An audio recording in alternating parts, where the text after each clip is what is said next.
अभी बज रहे हैं सुबह के 8। मैं स्कॉटी सर यहाँ एक्चुअली मैं टहल वही रहा, मैं तो बस आलस कर रहा हूँ। मैं बहुत दिनों के बाद इतना जल्दी उठा हूँ। मतलब मैं जब से कॉलेज जाना मैंने छोड़ा था अराउंड 2 हफ्ते पहले, मैं तब से 10 या 11 बजे सो के उठ रहा हूँ। इससे मेरी आदत बन गई थी या तो मुझे वो सब जो टाइम का उल्टा पुल्टा हुआ था वो सब मुझे सही करना है। आने वाले मंडे से एग्ज़ाम्स चालू हो रहे हैं और उसके बाद से मुझे इंटर्नशिप भी ज्वाइन करनी है, तो लाइक वो भी स्टार्ट होंगे। तो मुझे ये सारा जो टाइम का उल्टा पुल्टा हुआ है मुझे ये सब ठीक करना है। क्या हुआ भाई, तुम वहाँ जाके क्या देख रहे हो? यहाँ आओ स्कॉटी। ओए पुकी पुकी बाबा इधर आओ। तो अभी मैं और मम्मी डिस्कस कर रहे थे, लाइक जस्ट न्यूज़ चल रहा था टीवी पर। हाँ, हम लोग इतने सुबह सुबह न्यूज़ देखते हैं कि जिस हिसाब से इंडिया में सीन चल रहा है, चलते फिरते रिक्शा वाले मिल के किसी को मार दे रहे हैं, यहाँ वहाँ चल रहे हो कोर्ट केस हो जा रहा है। आई मीन ऐसे चलने पे कोर्ट केस नहीं हो रहा, but like you get the idea ना कि लाइक इतने अटैक्स हो रहे हैं लोगों पे, इतने ज़्यादा इलीगल केसेस हो रहे हैं और गवर्नमेंट का जो लॉ सिस्टम है वो टेक्निकली तो फेल ही हो रहा है अगर हम धीरे धीरे देखें तो। प्लस टैक्सेस इतने अनरीजनेबल भाव से बढ़ रहे हैं। तो मैं और मम्मी बस डिस्कस कर रहे थे कि लोगों को तो इस हिसाब से अपना जो प्रोटेक्शन है, फिर अपनी सेफ्टी अपने ही हाथ में लेना चाहिए। और इसका ये मतलब नहीं कि आप किसी भी चलते गए रहे लोगों को जाके मार दो रोड पे, बट ऐसा कि आइदर लोगों को खुद के प्रोटेक्शन के लिए कोई वेपन्स या फायर आर्म्स लीगली कैरी करने चाहिए। तो मैं और मम्मी उसे बैक एंड फोर्थ कर रहे थे कि क्या सही है क्या गलत है। और ऐसा भी बोलते हैं ना कि अगर आपके पास चीज़ है तो आप इस्तेमाल करोगे। तो आई एम लाइक नहीं मम्मी ऐसा तो नहीं होता होगा, मतलब डेफिनेटली कोई रीज़निंग होगी या फिर कोई प्रोसेस होगा जिसके थ्रू पास होने के बाद ही लोगों को वो परमिशन देते होंगे, आइदर रिवॉल्वर गन या कोई फायर आर्म रखने की। को मतलब मेरा पर्सनल ओपिनियन है, मुझको तो ये सही भी लगता है कि अगर हमारा जुडिशरी सिस्टम ही अपने ये नागरिकों को प्रोटेक्ट नहीं कर पा रहा, देन अपनी सेफ्टी अपने हाथ में लेना बुरी बात नहीं है। पॉइंट ये है कि आपको एक ऐसा रीज़नेबल इंडिविजुअल होना पड़ेगा। अभी सब लोग रीज़नेबल नहीं है, that is also true, but फिर वो जो भी अथॉरिटीज़ होंगी जो हमको वो वेपन्स रखने के लिए परमिशन देंगी, तो वो एक अच्छा सा apparatus डेवलप करे ताकि किनको देना है और किनको नहीं देना वो डिसाइड कर सके। और सेकंड बेस्ट ऑप्शन कि आपके पास ज़्यादा पैसा तो आप बस उसको पैसा खिला के भी ले ही सकते हो, वो भी एक काफ़ी अच्छा ऑप्शन है आई थिंक। यही सब चल रहा है अभी। और ये जो मैं ऐसे आके सोया हूँ क्योंकि ठंडी बहुत थी, मैं सोचता था कि मैं जिम जाऊँगा, लेकिन फिर मैंने सोचा नहीं, मैं उन लोगों में से नहीं हूँ जो सुबह जिम चला जाए, ये मेरे एथिक्स के खिलाफ़ जाता है। तो हम लोग अभी वापस से सोएंगे और फिर मैं आपको मिलता हूँ उठने के बाद। उसके बाद देखते हैं क्या करना है, अभी मुझे नींद लग रही है।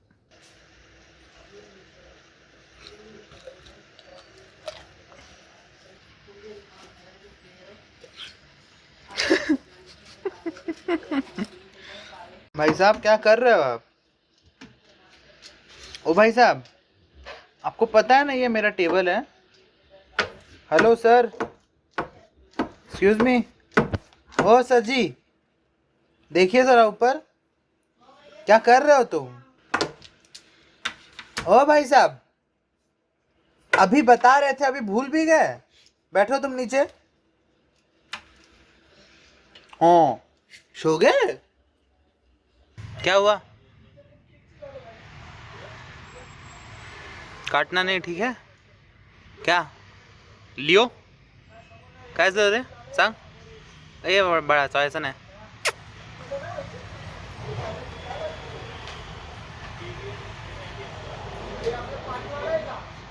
हाँ, गुस्सा हो रहा है, क्या हुआ?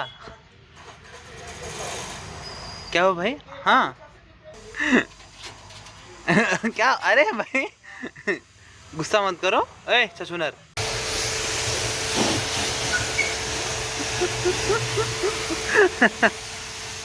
तो वेलकम बैक पीप्स। तो हमारे से मतलब मेरे पास एक बहुत अच्छी न्यूज़ है। तो अभी मैं क्लाइंट से बात कर रहा था, लेकिन वो अभी मेरे क्लाइंट हुए नहीं हैं, अभी हम लोग मीटिंग स्टेज में ही हैं। जस्ट क्या उनका प्रोजेक्ट है उसके बारे में डिस्कशन चल रहा है। तो होप फॉर द बेस्ट कि मैं सक्सेसफुल हो जाऊँ, क्योंकि मेरे पोर्टफोलियो में फिर एक और अच्छे क्लाइंट ऐड हो जाएंगे, सिंपल। और वो मुझे आगे काफ़ी हेल्प करेगा।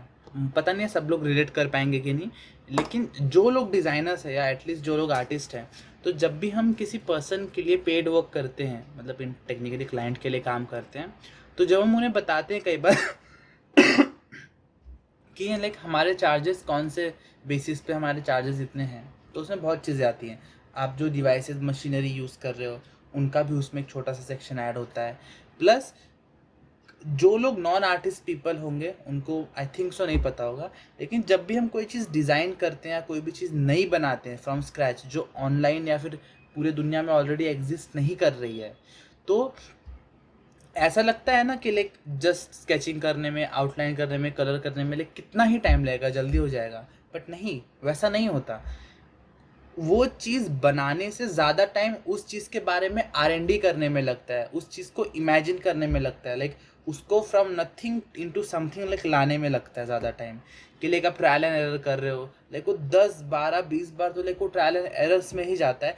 उसके बाद लाइक आखिर का जो 10% सेक्शन होता है, लाइक 10% ही होता है आई थिंक सो, 90% जो चीज़ें रहती हैं वो सब तो ट्रायल एंड एरर में ही चली जाती है, और जो आखिर में 10% रहता है वो हमारा एक्चुअल फाइनल प्रोडक्ट या फिर आर्ट वर्क रहता है, जो हम वो बाकी जो सारे 90% में जो भी फेलियर्स हुए हैं उन सबसे अच्छी अच्छी चीज़ें ले लेके चूज़ करके हमारा फाइनल 10% जो हमारा फाइनल प्रोडक्ट रहेगा वो बनता है।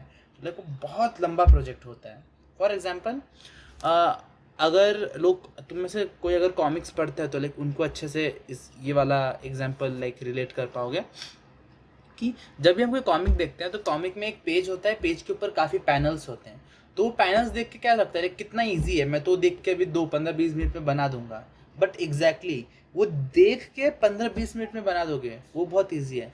लेकिन जब वो देखने के लिए कहीं नहीं है, रेफरेंस लेने के लिए, और तुम्हें सब कुछ स्क्रैच से बनाना है, इसलिए बैकग्राउंड में क्या जाएगा, कैरेक्टर का क्या प्रपोर्शन रहेगा, कैरेक्टर कौन सी एंगल में खड़ा रहेगा, हम फेस का, बॉडी का कौन सा सेक्शन ड्रॉ कर रहे हैं, और वो सब जब हम तुम्हें खुद बनाना हो तो लाइक उसके लिए बहुत ट्रायल एंड एरर लगती है। कई बार तो मुझे आता भी नहीं, मैं तो छोड़ देता हूँ।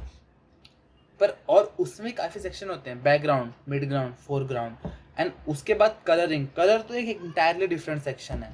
आपने आपका आउटलाइन बना लिया है, स्केच कंप्लीट हो गया है, उसको कलर देने में भी कई बार उतना ही टाइम लग जाता है जितना वो पूरा आउटलाइन क्रिएट करने में लगता है, उससे ज़्यादा ही लग जाता है, क्योंकि कलर्स में काफ़ी बैक एंड फोर्थ होता है। कभी कोई कलर कॉम्बिनेशन पसंद आता है, कभी कोई कलर कॉम्बिनेशन नहीं पसंद आता, कई बार एक पसंद भी आ जाता है जो लगता है अब तो ये मैं नहीं ही बदलूंगा, बट देन पता चलता है कोई और कलर कॉम्बिनेशन उससे ज़्यादा अच्छा लगने लगता है, देन आप वो ट्राई करते हो। तो लेकिन बहुत सारी गलतियाँ होती है। अब इतनी सब चीज़ें हम हमारा जो ये ओनर बोल रहा हूँ, लाइक हमारा जो क्लाइंट होगा उसको हम ये इतना डिटेल में तो ऐसे इलेबरेटेड फॉर्म में बता नहीं सकते हैं, क्योंकि जब आप किसी क्लाइंट से बात करते हो वो एक लेवल ऑफ रिस्पेक्ट होनी चाहिए, मतलब इनफॉर्मल नहीं होना चाहिए, एक फॉर्मेलिटी होनी चाहिए कि आप उनको अच्छे से एड्रेस करो ये सब चीज़ें, और इतना वेगली हम नहीं बता सकते हैं। तो मुझे ये फाइंड आउट करना है कि मैं लाइक ये सब उनको कैसे अच्छे से एक्सप्लेन कर पाऊँ। हाँ, तो ये भी चीज़ें हैं। वैसे अभी 6 बज रहे हैं, आई मीन 6:30 बज रहे होंगे, ज़्यादा हो रहा होगा, और आज हम लोग ट्रेन करने वाले हैं बैक। आज टेक्निकली ये आज का लास्ट वर्कआउट होगा जो मैं लाइट रखने वाला, लाइट मतलब मैं उतना इंटेंसिटी के साथ नहीं करूँगा, जस्ट फील के लिए। और इसके बाद का जो सेकेंड फेज़ हमारा स्टार्ट होगा वर्कआउट का, सेकेंड फेज़ मतलब सेकेंड सेशन ऐसा, क्योंकि मैं कैसे बताऊँ ये कि मेरे जो वर्कआउट होते हैं, लाइक जो मेरा वर्कआउट सिस्टम है वो कैसा है, पुश होता है, पुल होता है, लेग्स होता है और आर्म्स होते हैं। तो ये 4 दिन मिला के एक सेट हो गया, और इसके बाद एक दिन का रेस्ट, मतलब आइडियली तो होना चाहिए बट नहीं, वैसा नहीं कर सकता बिकॉज मेरा जिम वो 7 डेज अ वीक वाला नहीं है, वो सैटरडे तक ही खुला रहता है, संडे को बंद होता है, और उसके बाद वापस यही रिपीट होता है, लाइक पुल, पुश, लेग्स और आर्म्स। तो अब आज जो मैं बीमार था उसके बाद ये पहला सेट है। ये सेट मैंने डिसाइड किया था कि हम लोग एकदम लाइट रखेंगे, बहुत ज़्यादा अपने आप को पुश नहीं करना है, नहीं तो पता चला बुखार वापस उभर के आ जाएगा ना, अच्छे से ठीक होना है। अब ये सेट ख़त्म होने के बाद जब दूसरा जब दूसरा सेट स्टार्ट होगा तो उसमें हम लोग वापस हमारी इंटेंसिटी पीक पे ला देंगे। और मेरे कुछ चेंजेस हैं जो मैं आई थिंक सो जब स्टार्ट होगा दूसरा सेट, कल मंडे से स्टार्ट हो जाएगा यार, मैं तब बताऊंगा, वो ज़्यादा ठीक रहेगा, क्योंकि मैं अभी बताऊंगा फिर उस वीडियो में बोलूँगा कि पिछले वीडियो में बोला था, लेकिन नहीं बड़ा जंबल हो जाता है। इसके बाद हम लोग चलेंगे ये जिम को और फिर हम लोग ट्रेन करेंगे बैक। लेकिन उसके पहले मैं स्कॉटी सर को टहला के आता हूँ, बिकॉज 6 बज के वो भी सो रहा है गधा, उसको मुझे उठाना है। वो कुत्ता है बट लाइक गधे में बोलने में वो फीलिंग आती है। तो थोड़ा सा चेंज है प्लान में। हमें ट्रेन तो करना था बैक स्केड्यूल के अकॉर्डिंग, लेकिन मेरा चेस्ट काफ़ी सोर है तो मैं बैक नहीं ट्रेन कर रहा। हम लोग ट्रेन करेंगे आर्म्स, क्योंकि जब मैं ऐसे ट्राई कर रहा हूँ ना, पहले मैं वाइड एंगल कर लेता हूँ।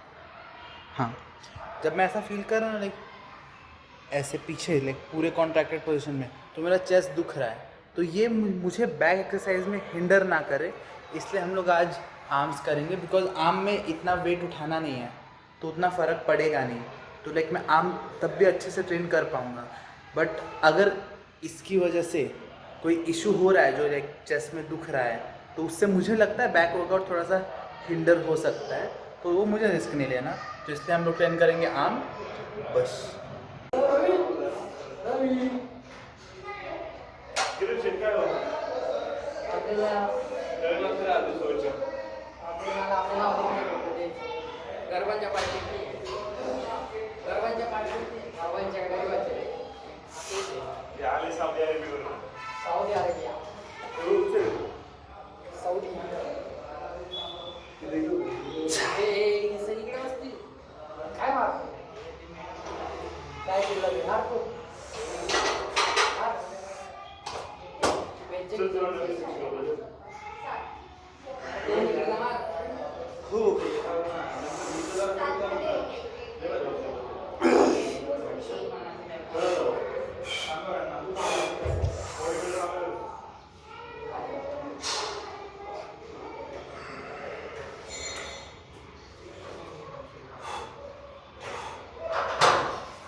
तो we are back from the gym. और आज का वर्कआउट पता नहीं क्यों अजीब गया मेरा। आधे वर्कआउट के बीच में ही ऐसा पूरा मोटिवेशन डुई से नीचे चला गया। नहीं कर रहा था नहीं करना था क्या बोलता हूँ, मन नहीं कर रहा था करने का। हाँ, अब सही बोला। सो अभी हम लोग खाना खाएंगे, और खाने में वैसे आज मैं दूध रोटी खा रहा हूँ क्योंकि बस मन कर रहा था, मुझे बहुत अच्छा लगता है। चीनी थोड़ा ज़्यादा है, और मेन रीज़न क्योंकि दूध है अराउंड 261 ml, मतलब 261 ग्राम है। मैं सोच रहा हूँ कि 261 ग्राम 261 ml ही होगा। तो ये 5 रोटियाँ हैं, इनका मैं अभी वेट करूँगा कितना होता है, लेकिन आज का डिनर यही होगा। प्लस इसमें काफ़ी चीनी है, तो ये जो स्वीट क्रेविंग्स होती हैं ना, वो सॉल्व कर देता है। तो ये सब खा के अब हम मिलेंगे कल। मुझे वैसे कुछ नहीं लग रहा ना, मैं बोल रहा हूँ जितना बस सोने जाते हैं, simple. Bye bye, bye bye.